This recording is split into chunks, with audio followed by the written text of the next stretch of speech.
Hi, this is Manjunath Amritavar and ನೀವು ನೋಡ್ತಾ ಇದ್ದೀರಾ ನನ್ನ official YouTube channel. Dear friends, ತುಂಬಾ ದಿನಗಳಿಂದ ವಿಡಿಯೋ ಮಾಡಿ ಅಪ್ಲೋಡ್ ಮಾಡಕ್ ಆಗಿರ್ಲಿಲ್ಲ. ಬಿಕಾಸ್ ನಿಮ್ಗೆಲ್ಲ ಗೊತ್ತಿರೋ ಹಾಗೆ ಈಗ ಶಾಲೆಗಳು ಪ್ರಾರಂಭವಾಗಿವೆ. ಸೊ ಅಲ್ಲಿ ಸ್ವಲ್ಪ ಬಿಸಿ ಇರೋದ್ರಿಂದ ವಿಡಿಯೋ ಮಾಡಿ ಅಪ್ಲೋಡ್ ಮಾಡಕ್ ಆಗಿರ್ಲಿಲ್ಲ. ಬಟ್ ತುಂಬಾ ಅಭ್ಯರ್ಥಿಗಳು ಇನ್ಫಾರ್ಮೇಶನ್ ಕೊಡಿ ಸರ್, ಮಾಹಿತಿ ಕೊಡಿ ಏಡೆಡ್ ಸ್ಕೂಲ್ ಬಗ್ಗೆ, ಆಮೇಲೆ ರಿಕ್ರೂಟ್ಮೆಂಟ್ ಯಾವಾಗ ಸ್ಟಾರ್ಟ್ ಆಗುತ್ತೆ ಇದ್ರ ಬಗ್ಗೆ ಸ್ವಲ್ಪ ಮಾಹಿತಿ ಕೊಡಿ ಅಂತ ಹೇಳಿ ಕಮೆಂಟ್ ಗಳನ್ನ ಡ್ರಾಪ್ ಮಾಡ್ತಾ ಇದ್ರಿ. ಸೊ ಅಂತಹ ಎಲ್ಲಾ ಕಮೆಂಟ್ ಗಳನ್ನ ಗಮನದಲ್ಲಿ ಇಟ್ಕೊಂಡು ಆಮೇಲೆ ಏಡೆಡ್ ಸ್ಕೂಲಿನ ಒಂದಷ್ಟು ಕಹಿ ಸತ್ಯಗಳನ್ನ ನಾನು ಹೇಳ್ತಾ ಇದ್ದೀನಿ. ಇದು ಕಹಿ ಸತ್ಯ, ಸತ್ಯನೂ ಹೌದು, ಆ ಸತ್ಯ ಕಹಿಯಾಗಿಯೂ ಇರುತ್ತೆ. ಸೊ ಇಂತಹ ಒಂದಷ್ಟು ವಿಷಯಗಳನ್ನ ನಿಮ್ ಜೊತೆ ಈ ವಿಡಿಯೋದಲ್ಲಿ ಡಿಸ್ಕಸ್ ಮಾಡ್ತಾ ಹೋಗ್ತೀನಿ. ಸೊ ನಂದೊಂದು ರಿಕ್ವೆಸ್ಟ್ ಏನು ಅಂತ ಹೇಳಿದ್ರೆ, ಯಾರೆಲ್ಲ ಚಾನಲ್ಗೆ ಹೊಸದಾಗಿ ವಿಸಿಟ್ ಮಾಡಿದ್ರಿ ದಯವಿಟ್ಟು ಚಾನಲ್ ಅನ್ನ ಸಬ್ಸ್ಕ್ರೈಬ್ ಮಾಡ್ಕೊಳ್ಳಿ, ಬೆಲ್ ಬಟನ್ ಕ್ಲಿಕ್ ಮಾಡಿ, ಅಲ್ಲಿ ಬರ್ತಕ್ಕಂಥ ಆಲ್ ಅನ್ನುವಂತ ಆಪ್ಷನ್ ಅನ್ನ ಸೆಲೆಕ್ಟ್ ಮಾಡಿದ್ರೆ ನಾವು ಮಾಡುವಂತಹ ರೆಗ್ಯುಲರ್ ಕ್ಲಾಸಸ್ ಗಳು ಬಂದು ನಿಮಗೆ ನೋಟಿಫೈ ಆಗ್ತಾ ಇರುತ್ತೆ. ಹಾಗೆ ನಿಮ್ಮ ಎಲ್ಲಾ ಫ್ರೆಂಡ್ಸ್ ಸರ್ಕಲ್ಗೂ ಕೂಡ ಈ ವಿಡಿಯೋನ ಶೇರ್ ಮಾಡಿ. ಯಾಕಂದ್ರೆ ತುಂಬಾ ಅಭ್ಯರ್ಥಿಗಳು ಸ್ಕೂಲ್ ಸ್ಟಾರ್ಟ್ ಆಗಿದೆ, ಈಗ ಹೋಗಿ ಏಡೆಡ್ ಸ್ಕೂಲ್ ಗಳನ್ನ ಜಾಯ್ನ್ ಆಗಬೇಕು ಅಂತ ಹೇಳಿ ಡಿಸೈಡ್ ಆಗಿರ್ತಾರೆ. ಸೊ ಅಂತಹ ಎಲ್ಲಾ ಅಭ್ಯರ್ಥಿಗಳಿಗೂ ಕೂಡ ಈ ವಿಡಿಯೋನ ಶೇರ್ ಮಾಡಿ, ಅಂದ್ರೆ ಅವ್ರಿಗೂ ಕೂಡ ಮಾಹಿತಿ ಗೊತ್ತಿರೋದು ತುಂಬಾ ಇಂಪಾರ್ಟೆಂಟ್ ಆಗುತ್ತೆ. ಹಾಗೆ ನಿಮ್ಗೆ ಏನಾದ್ರು ಡೌಟ್ಸ್ ಗಳಿದ್ರೆ ನಿಮ್ಮ ಡೌಟ್ಸ್ ಗಳನ್ನ ಕಮೆಂಟ್ ಬಾಕ್ಸ್ ಅಲ್ಲಿ ಡ್ರಾಪ್ ಮಾಡಿ, ಅದಕ್ಕೆ ಸಂಬಂಧಪಟ್ಟ ಹಾಗೆ ಆನ್ಸರ್ ಕೊಡುವಂತ ಪ್ರಯತ್ನವನ್ನು ಕೂಡ ನಾನು ಮಾಡ್ತಾ ಇದ್ದೀನಿ. ವಿಡಿಯೋಗೆ ಲೈಕ್ ಮಾಡೋದನ್ನ ಮರಿಬೇಡಿ. ಸೊ ವೆರಿ ಫಸ್ಟ್, ನಿಮ್ಗೆ ಈಗೆಲ್ಲ ಗೊತ್ತಿದೆ ಸ್ಕೂಲ್ಗಳು ಪ್ರಾರಂಭವಾಗಿವೆ, ಅಡ್ಮಿಷನ್ ಕೂಡ ತುಂಬಾ ಉತ್ಸಾಹದಿಂದ ಅದ್ರ ಜೊತೆಗೆ ತುಂಬಾ ಬರದಿಂದ ಅಡ್ಮಿಷನ್ ನಡೀತಾ ಇದೆ. ಬಟ್ ಇಲ್ಲಿ ಒಂದು ವ್ಯತ್ಯಾಸ ಇದೆ, ಗವರ್ಮೆಂಟ್ ಸ್ಕೂಲಿಗೂ ಮತ್ತು ಏಡೆಡ್ ಸ್ಕೂಲಿಗೂ ತುಂಬಾ ವ್ಯತ್ಯಾಸ ನಾವು ನೋಡ್ತೀವಿ. ಅಡ್ಮಿಷನ್ ಟೈಮ್ ಅಲ್ಲಿ ಗವರ್ಮೆಂಟ್ ಸ್ಕೂಲಿನ ಸ್ಥಿತಿ ಬಗ್ಗೆ ಮಾತನಾಡೋದಾದ್ರೆ, ಎಷ್ಟು ಅಡ್ಮಿಷನ್ ಬರ್ತಾವೋ ಅಷ್ಟು ಅಡ್ಮಿಷನ್ ಅನ್ನ ಮಾಡಿಕೊಂಡು ಬರ್ದೇ ಇರೋ ಅಡ್ಮಿಷನ್ ಗೆ ಅವರು ತಲೆ ಕೆಡಿಸ್ಕೊಳ್ಳಲ್ಲ. ಇಟ್ ಮೀನ್ಸ್ ಬಂದಷ್ಟು ನಮಗೆ ಬರದಷ್ಟು ಶಿವನ್ ಪಾಲಿಗೆ ಬಿಟ್ಟಿದೀವಿ ಅಂತ ಅರ್ಥ. ಆದ್ರೆ ಏಡೆಡ್ ಸ್ಕೂಲ್ ಅಂತ ಬಂದಾಗ ಈ ಸ್ಥಿತಿ ಏಡೆಡ್ ಸ್ಕೂಲ್ ಅಲ್ಲಿ ಇರಲ್ಲ. ಇಲ್ಲಿ ಒಂದಷ್ಟು ಅಡ್ಮಿಷನ್ ಅಂದ್ರೆ ಪರ್ಟಿಕ್ಯುಲರ್ ಆಗಿ ಇಂತಿಷ್ಟು ಅಡ್ಮಿಷನ್ ಅನ್ನ ಮಾಡ್ಕೊಳ್ಳೇಬೇಕು ಅನ್ನುವಂತಹ ನಿಯಮ ಇರೋದ್ರಿಂದ ಏಡೆಡ್ ಸ್ಕೂಲ್ಗೂ ಮತ್ತು ಗವರ್ಮೆಂಟ್ ಸ್ಕೂಲ್ಗೂ ವ್ಯತ್ಯಾಸ ಆಗುತ್ತೆ. ಸೊ ಅಂತ ಎಲ್ಲಾ ವಿಷಯಗಳನ್ನ ನಾನು ನಿಮ್ಗೆ ಇಲ್ಲಿ ಡಿಸ್ಕಸ್ ಮಾಡ್ತಾ ಹೋಗ್ತೀನಿ. ಆಮೇಲೆ ಏಡೆಡ್ ಸ್ಕೂಲಿನ ಪರಿಸ್ಥಿತಿ ಅಟ್ ಪ್ರೆಸೆಂಟ್ 2026-27ನೇ ಸಾಲಿಗೆ, ಶೈಕ್ಷಣಿಕ ವರ್ಷದ ಸಾಲಿಗೆ ಯಾವ ರೀತಿ ಇದೆ ಅನ್ನೋದನ್ನು ಕೂಡ ನಿಮಗೆ ಅದರ ಕರಾಳ ಮುಖವನ್ನು ಕೂಡ ನಾನು ನಿಮ್ ಜೊತೆ ಡಿಸ್ಕಸ್ ಮಾಡ್ತಾ ಹೋಗ್ತೀನಿ. ಸೊ ಮೊದಲಿಗೆ ಎಷ್ಟು ಹುದ್ದೆಗಳನ್ನ ಈ ಏಡೆಡ್ ಸ್ಕೂಲ್ ಅಲ್ಲಿ ನೇಮಕ ಮಾಡ್ಕೊಳ್ತಾ ಇದ್ದಾರೆ ಅಂತ ಕೇಳಿದ್ರೆ, ನಿಮ್ಗೆ ಗೊತ್ತಿರಲಿ, ಮೊದಲಿಗೆ 6,000 ಅಂತ ಹೇಳಿದ್ರು. ಅದರ ನಂತರದಲ್ಲಿ ಶಿಕ್ಷಣ ಸಚಿವರು 5,800 ಅಂತ ಹೇಳ್ತಾ ಇದ್ದಾರೆ. ಬಟ್ ಈಗ ನಾನು ಹೇಳ್ತಾ ಇದ್ದೀನಿ, ಈ 5,800 ನಾನು ಇಲ್ಲಿ ಮೈನಸ್ ಕೂಡ ಹಾಕಿದ್ದೀನಿ. ಈ 5,800ರಲ್ಲೇ ತುಂಬಾ ಹುದ್ದೆಗಳನ್ನ ರೆಡ್ಯೂಸ್ ಮಾಡ್ತಾ ಇದ್ದಾರೆ. ಇದು ಇಂಟರ್ನಲ್ ಇನ್ಫಾರ್ಮೇಶನ್ ಆಗಿರೋದ್ರಿಂದ ನಿಮ್ಗೆ ಗೊತ್ತಿರ್ಬೋದು, ನಾನು ಏನೇ ಮಾತನಾಡಿದ್ರು ಕೂಡ ಅದಕ್ಕೆ ಅಥೆಂಟಿಕ್ ಆಗಿ ಏನು ನೋಟಿಫಿಕೇಶನ್ ಆದ್ರೂ ಇರಬೇಕು ಅಥವಾ ಏನಾದ್ರು ಮಾಹಿತಿ ಬಂದಿದ್ರೆ ಮಾತ್ರ ಮಾತಾಡ್ತೀನಿ. ಬಟ್ ಇದಕ್ಕೆ ಅಫಿಷಿಯಲ್ ಆಗಿ ಇನ್ನೂ ಕೂಡ ಮಾಹಿತಿ ಬಂದಿಲ್ಲ. ಬಟ್ ಇಂಟರ್ನಲ್ ಇನ್ಫಾರ್ಮೇಶನ್ ಅನ್ನ ನಾನು ಕೇಳಿದಾಗ, ನಾನು ಇಂಟರ್ನಲ್ ಇನ್ಫಾರ್ಮೇಶನ್ ಅನ್ನ ಪಡೆದುಕೊಂಡಾಗ 5,800 ಅಲ್ಲ, ಇದರಲ್ಲಿ ಮಿನಿಮಮ್ 1,000ಕ್ಕೂ ಹೆಚ್ಚು ಪೋಸ್ಟ್ಗಳು ರೆಡ್ಯೂಸ್ ಆಗುವಂತಹ ಸಾಧ್ಯತೆ ಇದೆ ಅಂತ ಹೇಳಿ ಮಾಹಿತಿ ಬಂದಿದೆ. ಯಾಕೆ ಬಂದಿದೆ ಅಂತ ನಮ್ಗೆ ಈಗ ತಿಳಿಸ್ಕೊಡ್ತೀನಿ. ಯಾಕೆ ಹುದ್ದೆಗಳ ಸಂಖ್ಯೆ ಕಡಿಮೆ ಆಗುತ್ತೆ ಅನ್ನೋದನ್ನ ಈ ವಿಡಿಯೋ ಪೂರ್ತಿ ಮುಗಿಯೋದ್ರಲ್ಲಿ ನಿಮ್ಗೆ ಅರ್ಥ ಆಗುತ್ತೆ. ಸೊ 5,800 ಅಂತ ಹೇಳ್ತಾ ಇದ್ದಾರೆ, ಬಟ್ ಕನ್ಫರ್ಮ್ ಆಗುವಷ್ಟು ಹೊತ್ತಿಗೆ ರೆಡ್ಯೂಸ್ ಆಗುತ್ತೆ, ಅದು ನೆನಪಿರಲಿ. ಸೊ ಹುದ್ದೆಗಳ ಸಂಖ್ಯೆ ಕಡಿಮೆ ಆಗುವ ಸಾಧ್ಯತೆ ಇದೆ ಅಂತ ಬರೆದಿದ್ದೀನಿ. ಯಾಕೆ ಆ ರೀತಿ ಹೇಳ್ತಾ ಇದ್ದೀನಿ ಅಂತ ಹೇಳಿದ್ರೆ, ನಿಮಗೆ ಗೊತ್ತಿರ್ಬೋದು, ಈಗ ಫೇಶಿಯಲ್ ಅಟೆಂಡೆನ್ಸ್ ಕೂಡ ಜಾರಿಗೆ ಬಂದಿದೆ. ಶಿಕ್ಷಕರಿಗೆ, ಗೌರ್ಮೆಂಟ್ ಸ್ಕೂಲಿನ ಶಿಕ್ಷಕರಿಗೆ ಫೇಶಿಯಲ್ ಅಟೆಂಡೆನ್ಸ್ ಬಂದಿದೆ. ಹಾಗೆ ಇವತ್ತಿನ ದಿನಾಂಕಕ್ಕೆ ಅಂದ್ರೆ 4/6/2026ಕ್ಕೆ ಮಕ್ಕಳಿಗೆ ಫೇಶಿಯಲ್ ಅಟೆಂಡೆನ್ಸ್ ಅನ್ನ ಜಾರಿಗೆ ತಗೊಂಡ್ಬರ್ಲಿಕ್ಕೆ ಮೀಟಿಂಗ್ ಅನ್ನ ಹಮ್ಮಿಕೊಂಡಿದ್ರು. ಅಂದ್ರೆ ಅದನ್ನ ಟ್ರೈನಿಂಗ್ ಅಂತಾನೆ ಅನ್ಕೋಬಹುದು. ಸೊ ಮೀಟಿಂಗು ಜೊತೆಗೆ ಅದ್ರ ಬಗ್ಗೆ ಟ್ರೈನಿಂಗು.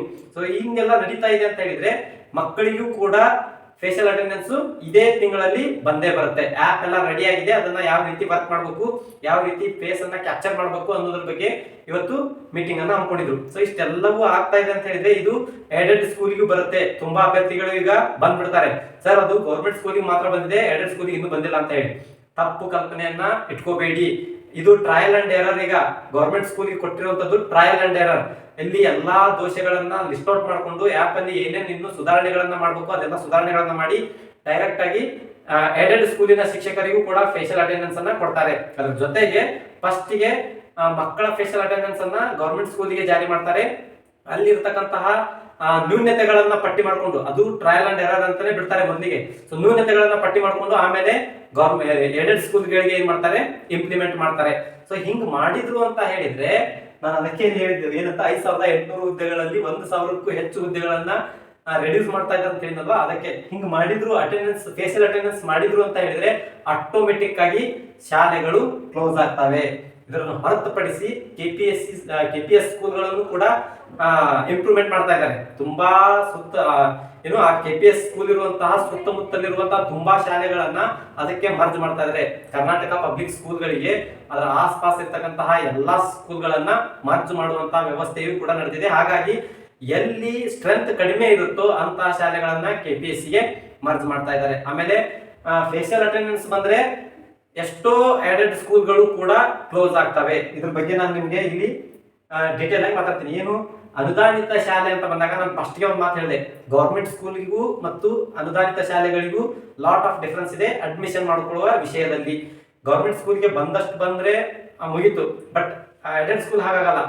ಪ್ರತಿ ತರಗತಿಗೂ ಕೂಡ 25 ಅಡ್ಮಿಷನ್ ಬರಲೇಬೇಕು.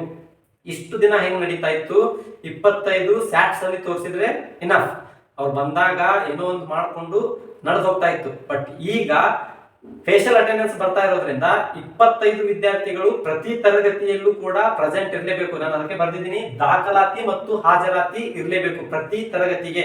ಫಾರ್ ಎಕ್ಸಾಂಪಲ್ 8ನೇ ತರಗತಿ ಅಂತ ನಾವು ತಗೊಂಡ್ರೆ, ಸೊ 8ನೇ ತರಗತಿಗೆ ನಾವು 25 ಅಡ್ಮಿಷನ್ ಮಾಡ್ಕೋಬೇಕು. ಆ 25 ಅಡ್ಮಿಷನ್ ಏನಾಗಿರ್ತಾವಲ್ವಾ, ಅವು ರೆಗ್ಯುಲರ್ ಆಗಿ ಸ್ಕೂಲಿಗೆ ಬರಲೇಬೇಕು. 25 ವಿದ್ಯಾರ್ಥಿಗಳು ಆ ಸ್ಕೂಲಲ್ಲಿ 8ನೇ ತರಗತಿಗೆ ಇರಲೇಬೇಕು. ಇದೇ ತರ 9ನೇ ತರಗತಿಯೂ ಕೂಡ, 9ನೇ ತರಗತಿಯಲ್ಲಿ 25 ಇದಾವೆ ಅಂತ ಹೇಳಿದ್ರೆ ಆ 25 ಕೂಡ ನಾವು ಫೋಟೋ ಕ್ಯಾಪ್ಚರ್ ಮಾಡುವಂತ ಅನಿವಾರ್ಯತೆ ಬರುತ್ತೆ. ಅದೇ ರೀತಿ 10ನೇ ತರಗತಿಯೂ ಕೂಡ, 10ನೇ ತರಗತಿಯಲ್ಲಿ 25 ಅಡ್ಮಿಷನ್ ಇರಬೇಕು, ಆ 25 ಫೋಟೋ ಕ್ಯಾಪ್ಚರ್ ಮಾಡಿದ್ರೆ ಪ್ರೆಸೆಂಟ್ ಇರಬೇಕು. ಸೊ ಹಿಂಗಿದ್ದಾಗ ಮಾತ್ರ ಏಡೆಡ್ ಸ್ಕೂಲ್ಗಳು ರನ್ ಆಗೋಕ್ಕೆ ಸಾಧ್ಯ.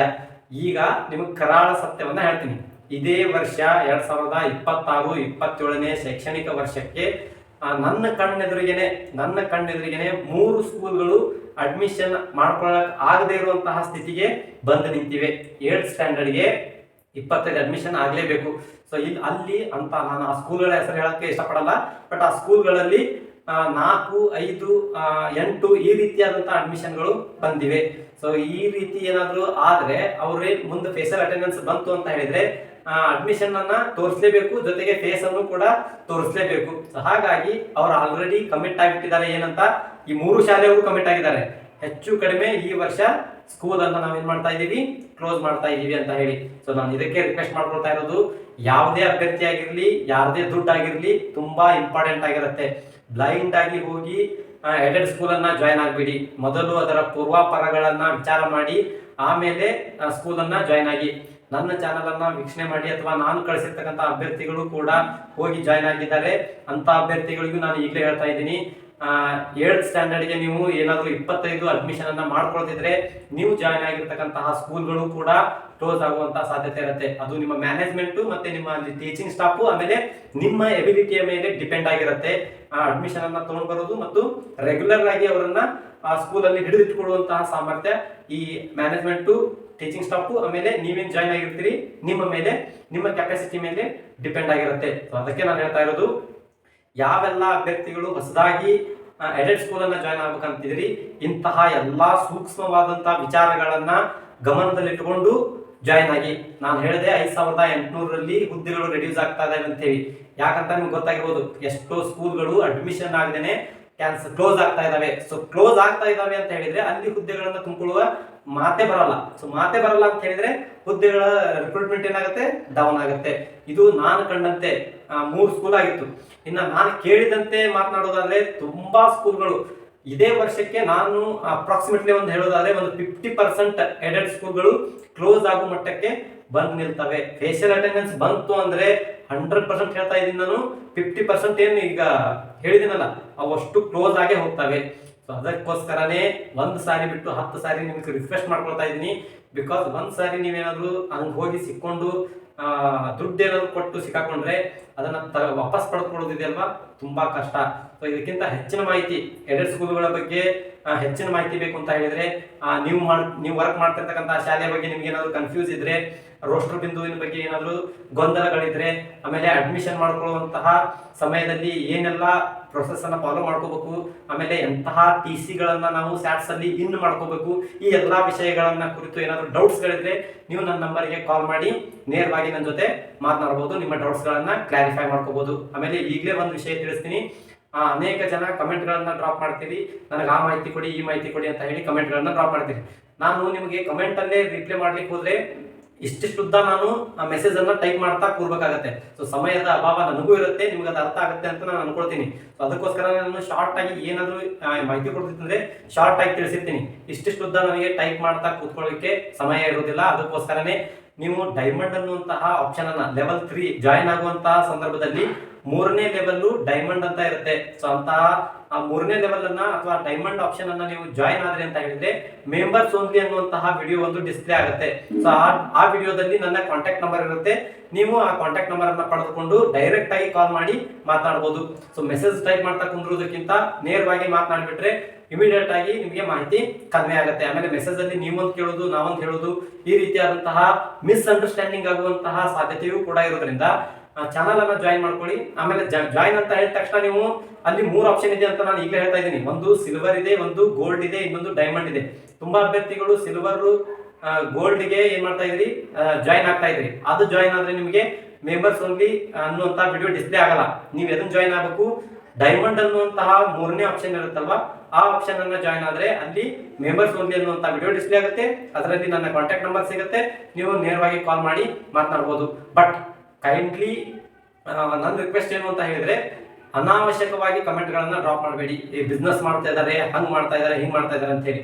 ಯಾರಿಗೆ ಇಂಟ್ರೆಸ್ಟ್ ಇದೆಯೋ ಅಂತವ್ರು ಮಾತ್ರ ಚಾನಲ್ ಅನ್ನ ಜಾಯಿನ್ ಆಗಿ. ಅನಾವಶ್ಯಕವಾಗಿ ಮಾತನಾಡೋದು ಬೇಡ. ಸೊ ಇದು ನನ್ನ ಹಂಬಲ್ ರಿಕ್ವೆಸ್ಟ್. ನಿಮಗೆ ಮಾಹಿತಿ ಬೇಕಾ ಅಥವಾ ನಿಮಗೆ ಏನಾದರೂ ಇನ್ಫಾರ್ಮೇಶನ್ ನೀಡ್ ಇದೆಯಾ, ಸೊ ಅಂತವ್ರು ಮಾತ್ರ ಜಾಯಿನ್ ಆಗಿ. ನಾನು ಯಾರಿಗೂ ಕೂಡ ಫೋರ್ಸ್ ಮಾಡಿ ಜಾಯಿನ್ ಆಗಿ ಅಂತ ಹೇಳ್ತಾ ಇಲ್ಲ. ಅಡಲ್ಟ್ ಸ್ಕೂಲ್ ಬಗ್ಗೆ ನಿಮಗೆ ಹೆಚ್ಚಿನ ಮಾಹಿತಿ ಬೇಕಿದ್ರೆ ಜಾಯಿನ್ ಆಗ್ಬೋದು. ಸೊ ಇದಷ್ಟು ಇವತ್ತಿನ ಮಾಹಿತಿ ಆಗಿತ್ತು. ಇನ್ನ ಇದೇ ರೀತಿ ಇನ್ನೊಂದು ಮಾಹಿತಿಯೊಂದಿಗೆ ಮತ್ತೊಂದು ವಿಡಿಯೋದಲ್ಲಿ ಮೀಟ್ ಮಾಡೋಣ. ಅಲ್ಲಿವರೆಗೂ ಬಾಯ್, ಹ್ಯಾವ್ ಅ ನೈಸ್ ಡೇ.